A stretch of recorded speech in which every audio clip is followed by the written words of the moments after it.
we want to now talk about a blunt warning from the Prime Minister that he made, captured on audio. At the summit today in Toronto, politicians, business leaders again gathered, and they're trying to strategize over the looming threats of tariffs coming from the Trump administration. Mr. Trump has it in mind that one of the easiest ways of doing that is absorbing our country. And it is a real thing.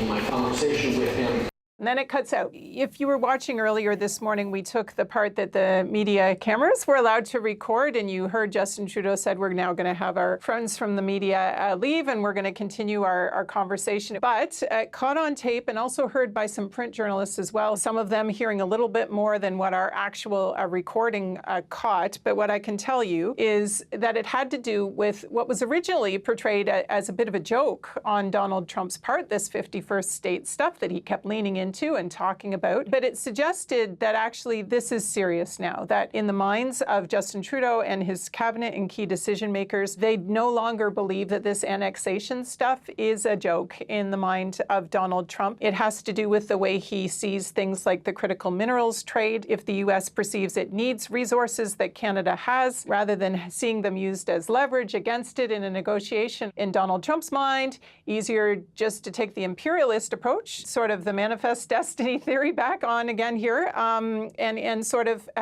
take Canada over. Similar to, comments we've heard him make about Greenland, for example, which also has critical minerals.